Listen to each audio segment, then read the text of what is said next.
नमस्कार। स्वागत है आप सबका राजनीति के इस अखाड़े में। मेरा नाम है अजय सेतिया। मित्रों, राहुल गांधी को युवा नेता कहा जाता है। हालांकि वे 54 साल के हैं, लेकिन जब वे वास्तव में युवा थे तब उन्होंने कराटे सीखे थे और उन कराटों का अब उन्होंने एक बुजुर्ग सांसद पर इस्तेमाल किया है।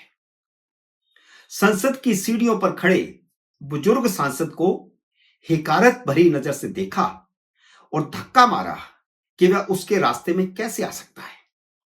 उसने जिंदगी भर में एक कार तक नहीं खरीदी, उसकी औकात क्या है। राहुल गांधी ने संसद के भीतर अपना असली रंग दिखा दिया कि वह राज परिवार से है। कोई उसके रास्ते में आ कैसे सकता है। जब वह संसद की सीढ़ियां चढ़े तो सीढ़ियां खाली हो जानी चाहिए।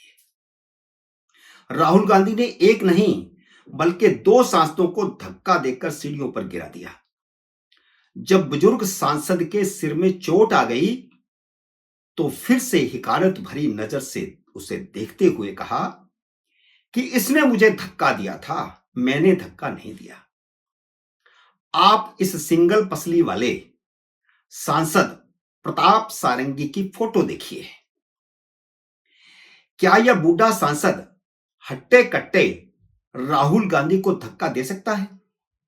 आप इस वीडियो में भी देखिए, जब भाजपा के सांसद राहुल गांधी को घेर कर सिर पकड़कर सीढ़ियों पर बैठे प्रताप सारंगी के पास लेकर आए तो राहुल गांधी का एटीट्यूड देखिए। वह सारंगी के माथे से बहता खून देखकर भाग गए।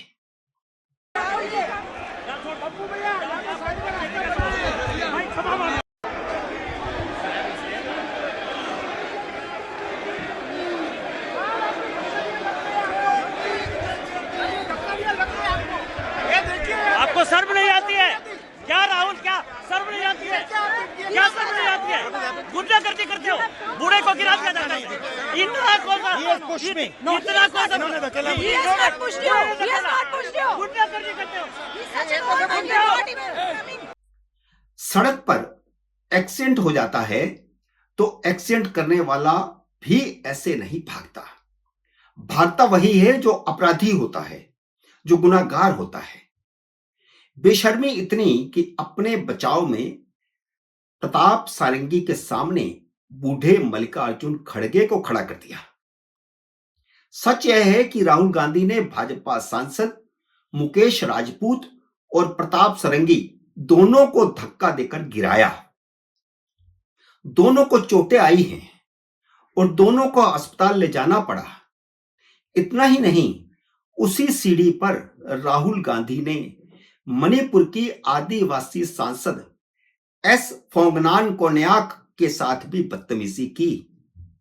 उन्होंने सभापति को लिखित में शिकायत की है कि राहुल गांधी ने उनकी बेइज्जती करने की कोशिश की, उनको अपमानित करने की कोशिश की।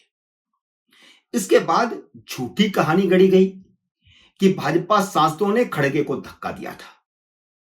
खड़गे ने भी बेशर्मों की तरह लोकसभा स्पीकर को चिट्ठी लिख दी कि उनके घुटने में चोट आई है, जबकि कांग्रेस ने जो वीडियो जारी किया है उसमें खड़गे अपनी पार्टी के सांसदों को धक्के देकर आगे जाने की कोशिश करते और नारे लगाते हुए देखे जा सकते हैं। यानी कांग्रेस के सांसदों ने इतना संयम भी नहीं बरता कि अपने नेता को आगे खड़ा करें। खड़गे पीछे खड़े थे और वहां से अपने सांसदों को धक्का दे दे करके बड़ी मुश्किल से वो आगे गए और नारे लगाते देखे गए। ऐसा तो वीडियो कांग्रेस ने जारी किया है, वो घुटने वाला तो कोई वीडियो जारी नहीं किया। शाम को खड़गे राहुल गांधी के साथ प्रेस कॉन्फ्रेंस में बैठे थे। घुटने पर चोट लगी थी तो अस्पताल क्यों नहीं गए? वैसे उनका घुटना पहले से ही खराब है। 2 लोग उनको लेकर के सीढ़ियां पर चढ़ते हैं। झूठ इतना बोलना चाहिए जितना हजम हो जाए। राहुल गांधी ने चुनावों में संविधान और आरक्षण के झूठ की गंगा बहा दी थी। वह दलितों आदिवासियों को पच गई थी। इसलिए लोकसभा में कांग्रेस की सीटें 54-55 से 99 हो गई। हरियाणा और महाराष्ट्र के नतीजों के बाद कांग्रेस और बाकी का समूचा विपक्ष उसी नैरेटिव को दोबारा खड़ा करने की कोशिश कर रहा है, क्योंकि उस नैरेटिव को हरियाणा और महाराष्ट्र ने ढा दिया है। अमित शाह ने राज्यसभा में अपने भाषण में यही कहा था कि डॉक्टर अंबेडकर के साथ आपने जो कुछ किया था वह आपके अंबेडकर कहने से मेल नहीं खाता।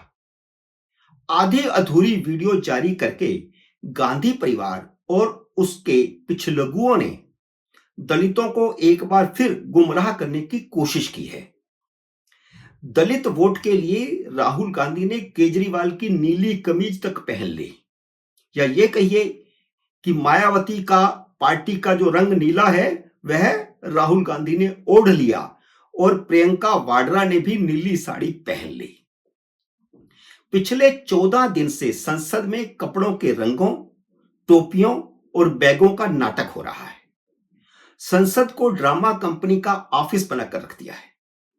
इसमें राजनीति कहीं नहीं है।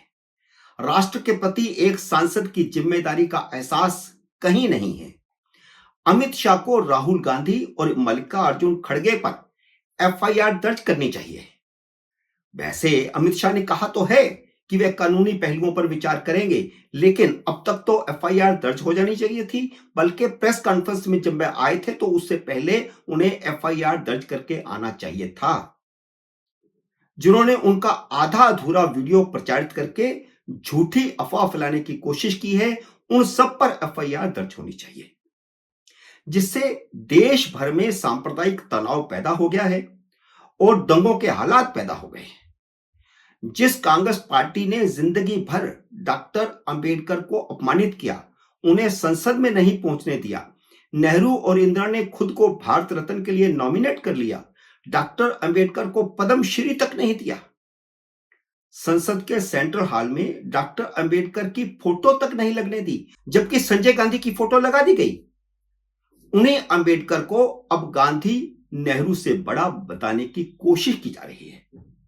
अमित शाह ने कांग्रेस की यही पोल खोली थी। क्या देश की जनता जानती नहीं कि कांग्रेस ने अंबेडकर के साथ कैसा व्यवहार किया था? संसद के भीतर खून खराबे पर उतरे राहुल गांधी कह रहे हैं कि अडानी को बचाने के लिए भाजपा नाटक कर रही है, यानी प्रताप सरंगी के सिर पर चोट एक नाटक है। असल में अमित शाह ने गलत कहा था कि अंबेडकर की बजाय कांग्रेसी भगवान का नाम लेते तो उन्हें स्वर्ग मिल जाता। उन्हें कहना चाहिए था कि जितना अडानी कर रहे हो उतना भगवान का नाम लेते तो स्वर्ग मिल जाता। राहुल गांधी की अडानी से पर्सनल दुश्मनी इसलिए है क्योंकि अडानी चंदा नहीं देता। अधीर रंजन चौधरी ने तो कह ही दिया है कि अडानी कांग्रेस को चंदा दे दे तो हम उनकी मुखालफत बंद कर देंगे। ऑन रिकॉर्ड कहा है, उसका वीडियो वायरल है। वरना राहुल गांधी देश को बताएं कि अडानी ने देश का क्या बिगाड़ा है जो उसकी गिरफ्तारी की मांग करते रहते हैं। मित्रों, उम्मीद है मेरा ये वीडियो आपको पसंद आया होगा। इसे लाइक और शेयर कीजिए। अगर आपने मेरे YouTube चैनल को अब तक सब्सक्राइब नहीं किया तो कृपया सब्सक्राइब करके अपना आशीर्वाद दीजिए। जल्दी मिलते हैं अगले वीडियो में किसी नए विषय के साथ। तब तक नमस्कार।